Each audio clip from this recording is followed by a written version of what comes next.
Hello मेरे प्यारे बच्चों। क्या आप सोच सकते हैं कि एक साधारण सा आदमी जो कभी एक छोटा सा सैनिक था, कुछ ही सालों में पूरे जर्मनी का सबसे ताकतवर शासक बन गया। एक देश, एक नेता, एक विचारधारा, और उसके कारण शुरू हुआ इतिहास का सबसे विनाशकारी युद्ध। कैसे एक व्यक्ति के विचारों ने लाखों लोगों को प्रभावित किया और पूरी दुनिया को एक भयानक युद्ध की तरफ ढकेल दिया।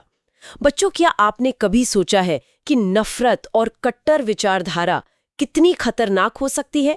जर्मनी में एक ऐसी ही विचारधारा जन्म लेती है, नाजिज्म, और इस विचारधारा का नेता बनता है एडोल्फ हिटलर, जिसकी नीतियों ने लाखों लोगों की जिंदगी बदल दी और पूरी दुनिया को युद्ध में झोंक दिया। आखिर कैसे एक देश ने उसे इतना शक्तिशाली बना दिया? कैसे हुआ ये सब? यही है Nazism and the rise of Hitler की कहानी। चलिए शुरू करते हैं। आज हम अपनी स्क्रीन पर मौजूद इन हिस्टोरिकल स्लाइड्स, मैप्स और पुरानी तस्वीरों का डीप डाइव करेंगे। हम देखेंगे कि कैसे एक मॉडर्न सोसाइटी एक ऐसी अंधी सुरंग में चली गई जहां से वापसी का कोई रास्ता नहीं था। इस डीप डाइव को शुरू करने से पहले मैं एक चीज़ बिल्कुल क्लियर कर देना चाहता हूँ। हम इन डॉक्यूमेंट्स और फैक्ट्स को सिर्फ और सिर्फ एक न्यूट्रल हिस्टोरिकल लेंस से देख रहे हैं। हमारा फोकस किसी पॉलिटिकल आइडियोलॉजी को सपोर्ट करना या उसको डिफेंड करना नहीं है। सही बात है। हमारा मिशन तो बस उन फैक्ट्स और साइकोलॉजी को समझना है जिसने इस आतंक को जन्म दिया। आखिर सोसाइटी में ऐसी क्या कमियां थी जिनका इस तरह फायदा उठाया गया? एग्जैक्टली क्योंकि देखो, एक डिक्टेटर को समझने से पहले हमें उस टूटी हुई सोसाइटी को समझना पड़ेगा जिसने उसे खुशी खुशी एक्सेप्ट किया। तो चलिए बच्चों, हमारी पहली स्लाइड की तरफ चलते हैं, जो हमें 1918 यानी वर्ल्ड वॉर 1 के एंड में ले जाती है। इस स्लाइड में जो तस्वीर दिख रही है, वहां जर्मनी युद्ध हार चुका है, उनका सम्राट अपना देश छोड़कर भाग चुका है, और उसके बाद वाइमार नाम के शहर में एक नई डेमोक्रेटिक गवर्नमेंट बनती है। इसको वाइमार रिपब्लिक कहा गया। हाँ, और अगर हम इसके कॉन्स्टिट्यूशन को देखें तो ये एक फेडरल सिस्टम था। इसमें महिलाओं को भी वोट देने का राइट मिला था। देखा जाए तो पेपर पर ये उस वक्त के सबसे मॉडर्न और प्रोग्रेसिव डेमोक्रेसीज में से एक थी। पेपर पर तो थी, पर रियलिटी में ये नई गवर्नमेंट अपने ही लोगों के बीच बिल्कुल पॉपुलर नहीं थी, है ना? इसका सबसे बड़ा रीजन ये था कि इसी गवर्नमेंट ने डिफीट एक्सेप्ट की थी और उस शांति समझौते पर साइन किए थे। सही पकड़ा आपने। पर यहाँ थोड़ा सा एक साइकोलॉजिकल ट्विस्ट है। लोगों को, और खासकर वहां की आर्मी को, ये लगता ही नहीं था कि वो बैटलफील्ड में हारे हैं। उन्हें लगता था कि इन पॉलिटिशियंस ने उनकी पीठ में छुरा घोंपा है। ओ, जिसे हिस्ट्री में stab in the back myth कहा जाता है, राइट? बिल्कुल। जनता अपने हारने का सच हजम नहीं कर पा रही थी, इसलिए उन्होंने अपना सारा गुस्सा इस नई डेमोक्रेटिक गवर्नमेंट पर निकाल दिया। और ये गुस्सा तब और भड़क गया जब जून 1919 में ट्रीटी ऑफ वर्साई हुई। अब हमारी स्क्रीन पर जो अगला मैप है ना बच्चों, उसको बहुत ध्यान से देखना। इस हार्श ट्रीटी के बाद तो जर्मनी का नक्शा ही सिकुड़ गया। उन्होंने अपना 13% लैंड एरिया खो दिया, 10% आबादी भी चली गई, सारे फॉरेन कॉलोनीज छीन लिए गए, और यही नहीं, 75% आयरन और 26% कोल फ्रांस और पोलैंड को दे दिया गया। बाप रे, तो इकोनॉमी की पूरी तरह कमर तोड़ने वाली बात हो गई। हाँ, और सिर्फ इकोनॉमिक्स नहीं, एलाइड पावर्स ने जर्मनी को मिलिट्रीली भी पंगु बना दिया। और इसमें सबसे ह्यूमिलिएटिंग पार्ट था उनका वॉर गिल्ट क्लॉज, जिसके अंडर वॉर में हुए पूरे डिस्ट्रक्शन का ब्लेम अकेला जर्मनी पर डाल दिया गया। और उन पर करीब 6 बिलियन पाउंड्स का फाइन भी तो थोप दिया गया था। मैं सोचती थी, ये तो कुछ वैसा ही है जैसे किसी मोहल्ले की लड़ाई के बाद आपसे आपका घर छीन लिया जाए। बहुत सही एनालॉजी दी आपने। और बस घर ही नहीं, आपकी नौकरी भी छीन ले और बोले कि मोहल्ले के सारे नुकसान का हर्जाना अब उम्र भर आप ही भरोगे, जबकि गलती तो अकेले आपकी थी ही नहीं। तो जब लोगों को अपनी गवर्नमेंट से इतनी नफरत हो, तो क्या ऐसी डेमोक्रेसी कभी टिक सकती है? सवाल ही नहीं उठता। देखो, पॉलिटिकल इंसल्ट का दर्द अपनी जगह है, पर जब लोगों के पास रोटी खरीदने के पैसे ना बचे ना, तब हताशा एक अलग ही लेवल पर चली जाती है। और यही चीज हमें 1923 के इकोनॉमिक कोलैप्स की तरफ ले जाती है। हाँ, 1923 में जर्मनी ने फाइन चुकाने से सीधा मना कर दिया, क्योंकि उनके पास लिटरली कुछ बचा ही नहीं था। जिसके रिस्पॉन्स में फ्रांस ने उनके सबसे बड़े इंडस्ट्रियल एरिया रूह पर कब्जा कर लिया, ताकि वो अपना हर्जाना वहां के कोल के रूप में वसूल कर सकें। अब इसके रिस्पॉन्स में जर्मनी ने क्या किया? उनके पास आर्मी तो बची नहीं थी, तो जर्मन गवर्नमेंट ने एक ऐसी मिस्टेक की जो आज भी इकोनॉमिक्स की किताबों में एक डरावनी वार्निंग की तरह पढ़ाई जाती है। उन्होंने ढेर सारे पेपर नोट्स छापना शुरू कर दिया है ना। उनका जो करेंसी था मार्क, उसको बिना किसी रोक टोक के छाप दिया। बिल्कुल, और इससे उनकी करेंसी की वैल्यू पूरी तरह क्रैश हो गई। वेट, यहाँ मुझे आपको रोक नहीं था। बच्चों को शायद कंफ्यूजन हो, अगर गवर्नमेंट को पैसे चाहिए और वो मशीन से ढेर सारे पैसे छाप लें, तो इससे तो प्रॉब्लम सॉल्व होनी चाहिए ना। लोगों के पास तो ज्यादा कैश आएगा। सुनने में लॉजिकल लगता है, पर इसको ऐसे समझ लो बच्चों। मान लीजिए आपके पास एक मीडियम साइज का पिज्जा है। अगर आप उसके 4 टुकड़े करोगे तो हर स्लाइस बड़ी होगी।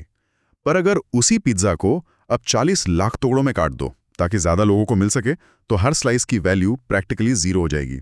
अच्छा, मतलब देश की रियल वेल्थ बड़ी नहीं, गवर्नमेंट ने बस उसको कागज के करोड़ों टुकड़ों में बांट दिया। एग्जैक्टली। जब मार्केट में जरूरत से बहुत ज्यादा पैसा आ जाता है तो उस पैसे की कोई कीमत नहीं रह जाती। इसे हाइपर इन्फ्लेशन कहते हैं। ओ, अब क्लियर हुआ। और इस अगली स्लाइड के चार्ट में जो आंकड़े हैं वो तो किसी के भी होश उड़ा दें। अप्रैल 1923 में $1 की कीमत 24,000 मार्क थी और दिसंबर आते आते गेस करो कितनी हो गई?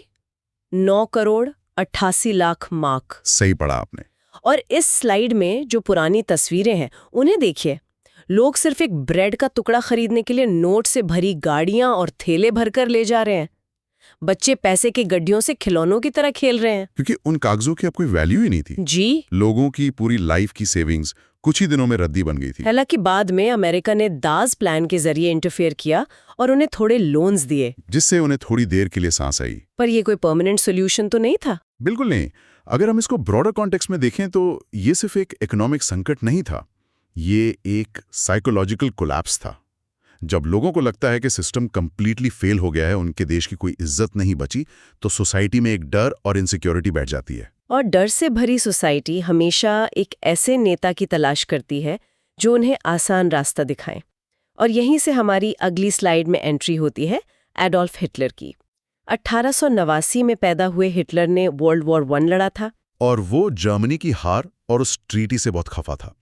युद्ध के बाद उसने एक छोटे से पॉलिटिकल ग्रुप पर कब्जा किया और उसे नाजी पार्टी का नया नाम दिया। पर शुरू में तो उसे उतना सपोर्ट नहीं मिला था ना। लोग इन एक्सट्रीमिस्ट बातों को वोट क्यों देंगे जब तक हालात पूरी तरह से बेकाबू ना हो जाएं? सही सवाल है।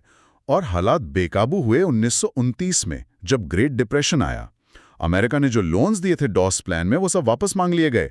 रातों रात जर्मनी की सारी फैक्ट्रीज बंद हो गईं। लाखों लोग बेरोजगार होकर सड़कों पर आ गए और इस हेवी डेस्परेशन ने लोगों को हिटलर के आकर्षक वादों की तरफ खींच लिया। स्क्रीन पर इस पोस्टर को देखिए। हिटलर एक मसीहा की तरह खड़ा है और पीछे हजारों लोग उम्मीद से उसे देख रहे हैं। उसने वादे भी बहुत सीधे और डायरेक्ट किए थे। उसने कहा, मैं इस वर्साई ट्रीटी को फाड़कर फेंक दूंगा, जर्मनी का खोया हुआ सम्मान वापस लाऊंगा और हर बेरोजगार को नौकरी दूंगा। एक भूखी और निराश जनता के लिए ये एक ऐसी होप थी जिसे वो आंख मूंदकर सच मानना चाहते थे। यहाँ बात सच में बहुत दिलचस्प हो जाती है। हिटलर ने पावर हासिल करने के लिए किसी दुश्मन देश की आर्मी का सहारा नहीं लिया, बल्कि उसने उस देश के ही डेमोक्रेटिक लॉज का इस्तेमाल करके खुद डेमोक्रेसी की हत्या कर दी। हाँ, और हमारी टाइमलाइन स्लाइड इसका पूरा प्रोसेस बताती है। 1933 का साल जर्मनी में डेमोक्रेसी की मौत का साल था। जनवरी में हिटलर को चांसलर बनाया गया, जो कि उस वक्त का सबसे पावरफुल पोस्ट था। बिल्कुल। फिर फरवरी में जर्मन पार्लियामेंट बिल्डिंग में एक मिस्टीरियस आग लग जाती है। हिटलर ने इस आग का पूरा इल्जाम तुरंत अपने पॉलिटिकल ओपोनेंट्स पर डाल दिया और फायर डिक्री लागू कर दी, जिसके चलते पलक झपकते ही लोगों की फ्रीडम ऑफ स्पीच, प्रेस और मीटिंग्स करने के सारे राइट्स सस्पेंड कर दिए गए। पर असली डेथ वारंट तो मार्च में आया है ना। आप एनेबलिंग एक्ट की बात कर रही हैं, है ना? हाँ, एग्जैक्टली। एक डराने वाले माहौल में पार्लियामेंट में ये लॉ पास करवाया गया। इसने हिटलर को बिना किसी रोक टोक के पार्लियामेंट को बाईपास करके कानून बनाने की शक्तियां दे दी। एक तरह से वहां लीगल डिक्टेटरशिप एस्टैब्लिश हो गई। डेमोक्रेसी ने खुद ही अपने डेथ वारंट पर साइन कर दिए थे। उसके बाद जो शुरू हुआ वो था टेरर का राज। अब स्क्रीन पर जो पिक्चर्स हैं, ये गेस्टापो और एसएस की हैं। ये उनकी खौफनाक सीक्रेट पुलिस थी। इनका काम पूरी सोसाइटी में आतंक और सर्विलेंस का माहौल बनाना था, राइट? ताकि कोई भी उनके खिलाफ आवाज ना उठा सके। लोग अपने घरों के अंदर भी फुसफुसा के बात करने लगे थे। पर बात यहाँ रुकी नहीं। पावर मिलने के बाद नाजीज का काम सिर्फ पॉलिटिक्स तक लिमिटेड नहीं था। यहाँ सबसे दिलचस्प बात यह है कि उन्होंने लोगों के दिमाग, उनके कल्चर और यहाँ तक कि प्राइवेट लाइफ को भी कंट्रोल करना शुरू कर दिया। उनकी आइडियोलॉजी का एक बहुत बड़ा पिलर था रेशियल हायरार्की।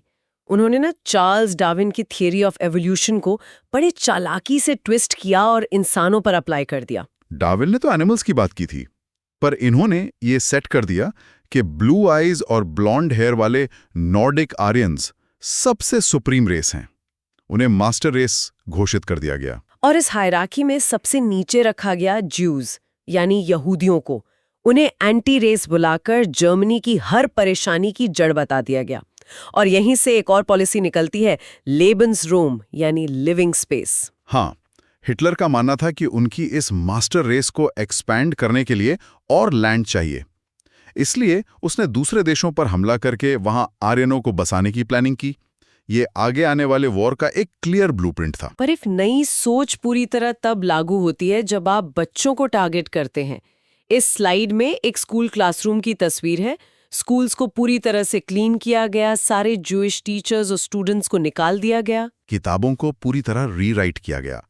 रेशियल साइंस नाम का एक अलग सब्जेक्ट पढ़ाया जाने लगा, जहां बच्चों को सिखाया जाता था कि नाक और चेहरे की शेप से रेस कैसे पहचानते हैं। सोचो बच्चों को क्या सिखाया जा रहा था। उनका मेन एम था जूस से नफरत सिखाना और हिटलर को किसी भगवान की तरह पूजना। और 14 साल की उम्र आते ही लड़कों के लिए हिटलर यूथ ज्वाइन करना कंपलसरी था। वहां उन्हें ब्रूटल सोल्जर्स बनने की ट्रेनिंग दी जाती थी। सबसे डरावनी बात तो ये थी कि इन बच्चों को अपने ही पेरेंट्स की जासूसी करना सिखाया गया। अगर घर में पेरेंट्स नाजीज के अगेंस्ट कुछ बोलते तो बच्चे सीधा पुलिस को बता देते थे।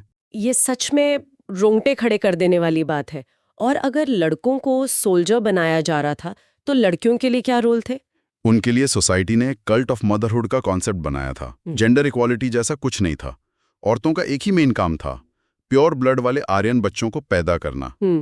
जो महिलाएं इस क्राइटेरिया में फिट बैठती थीं, उन्हें हॉस्पिटल्स में छूट और मेडल्स मिलते थे। और जो इस नस्ली शुद्धता को फॉलो नहीं करती थी, उन्हें पब्लिक में बुरी तरह जलील किया जाता था और जेल में डाल दिया जाता था। तो मतलब लड़कों को वायलेंट सोल्जर और लड़कियों को बस एक ओबीडियंट मशीन बनना सिखाया जा रहा था। जब बचपन से ही किसी सोसाइटी को इस तरह ब्रेन वॉश कर दिया जाए तो उनसे बड़े से बड़ा और घिनौना क्राइम करवाना बहुत आसान हो जाता है। और इसी वायलेंस को जस्टिफाई करने के लिए उन्होंने प्रोपेगेंडा और भाषा को अपना बड़ा हथियार बनाया। उन्होंने डिसेप्शन वाले वर्ड्स का एक लंबा डिक्शनरी बना लिया था। ऑफिशियल कम्युनिकेशन में वो लोग कभी किल या मर्डर ऐसे वर्ड्स यूज ही नहीं करते थे। हाँ, स्लाइड पर इन शब्दों को देखिए बच्चों। जब वो लोग स्पेशल ट्रीटमेंट या फाइनल सोल्यूशन बोलते थे तो उसका असली मतलब होता था जूस को मास्केट पर मार देना। इवैक्यूएशन का मतलब उन्हें सेफ जगह ले जाना नहीं था, बल्कि गैस चेम्बर्स की तरफ भेज देना था। और ये जो डिसइंफेक्शन एरियाज टर्म है, ये सच में हॉरिफाइंग है। ये एक्चुअली बाथरूम्स की शक्ल में बनाए गए गैस चेम्बर्स थे। पोस्टर्स और फिल्म्स में जूस को बार बार चूहों और कीड़ों से कंपेयर किया गया ताकि लोग उन्हें इंसान समझना ही बंद कर दें। तो इस सब का आखिर मतलब क्या है? ये सोचना भी दिमाग को सुन कर देता है कि कैसे इतनी बड़ी क्रूअलिटी को डिसइंफेक्शन जैसे क्लीन और ब्यूरोक्रेसी वाले शब्दों के पीछे छुपा दिया गया है, एक डेली रूटीन के काम की तरह, जैसे ऑफिस में फाइल्स पास हो रही हों। इसे ही हिस्टोरिकल और फिलोसॉफिकल टर्म्स में बनैलिटी ऑफ ईविल कहा गया है। एक प्योर ब्लड स्टेट बनाने के जुनून में उन्होंने जूज, जिप्सीज, ब्लैक लोगों और पॉलिटिकल ओपोनेंट्स को सिस्टमैटिकली खत्म करना शुरू किया। यूथनेशिया प्रोग्राम के थ्रू तो उन्होंने अपने ही उन जर्मन लोगों को मार दिया जो फिजिकल या मेंटल रूप से डिसेबल थे। फिर जूस को उनके घरों से निकालकर दैन्य और भीड़-भाड़ वाले घेटोज में बंद कर दिया गया। और ये सब कुछ जाकर हॉलोकॉस्ट में कन्वर्ट हुआ। इस स्टेट स्पॉन्सर्ड वायलेंस में करीब 7 लाख जूस का मर्डर किया गया। आप आउशविट्स जैसे एक्सटर्मिनेशन कैंप्स की स्लाइड देखिए बच्चों। लोगों को कैटल ट्रेन्स में जानवरों जैसी ट्रेनों में भरकर लाया जाता था और उन गैस चेम्बर्स में जहरीली गैस से मार दिया जाता था। ये लिटरली एक इंडस्ट्रियल स्केल पर की गई मास किलिंग थी। ये ह्यूमन हिस्ट्री का सबसे डार्क चैप्टर है। और जब 1939 में जर्मनी ने पोलैंड पर हमला किया, तब जाकर वर्ल्ड वॉर 2 की शुरुआत हुई। सालों तक चली इस तबाही और वॉर के बाद फाइनली मई 1945 में इस हॉरर का एंड हुआ। जब एलाइड फोर्सेस ने बर्लिन को पूरी तरह घेर लिया तो हिटलर को समझ आ गया कि अब उसकी हार पक्की है।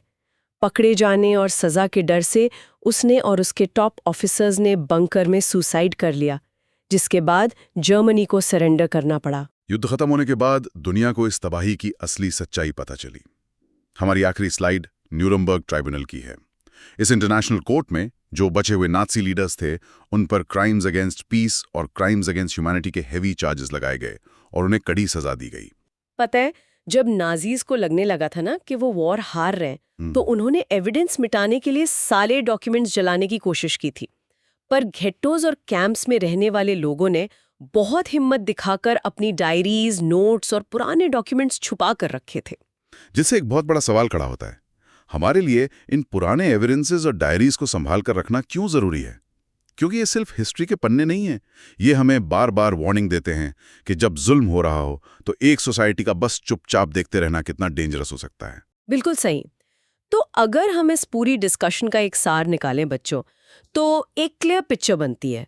कैसे एक टूटी हुई इकोनॉमी, नेशनल इंसल्ट, चालाकी भरा प्रोपेगेंडा और एक एक्सट्रीमिस्ट विचारधारा, जब ये सारी चीजें एक साथ मिलती हैं तो दुनिया का सबसे काला इतिहास बनता है। हिटलर ने लोगों के डर और उनकी भूख का इस्तेमाल एक सीढ़ी की तरह किया, पर ऊपर पहुंचने के बाद उसने उसी डेमोक्रेसी की सीढ़ी को लात मारकर तोड़ दिया जिसके सहारे वो ऊपर चढ़ा था। ये डीप डाइव हमें साफ दिखाता है कि डेस्परेशन और परेशानी के टाइम पर जब लोग आसान सॉल्यूशंस और फॉल्स प्रॉमिसेस के जाल में फंस जाते हैं, तब मजबूत दिखने वाली डेमोक्रेटिक सिस्टम्स भी कितनी जल्दी टूट सकती हैं। और यहीं से हम एक प्रोवोकिंग थॉट के साथ आपसे विदा लेना चाहेंगे।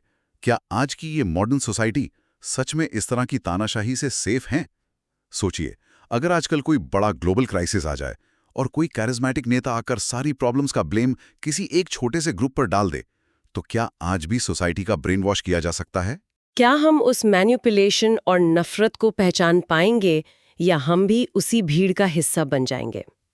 ये सवाल हम आप सबके विचार के लिए छोड़ते हैं। तो बच्चों, यही थी Nazism and the rise of Hitler की कहानी, जिसने दुनिया की राजनीति और समाज को हमेशा के लिए बदल दिया। अगर आपको ये वीडियो पसंद आया हो तो लाइक करें, कमेंट करें और चैनल को सब्सक्राइब करना न भूलें। मिलते हैं अगले वीडियो में एक नए टॉपिक के साथ।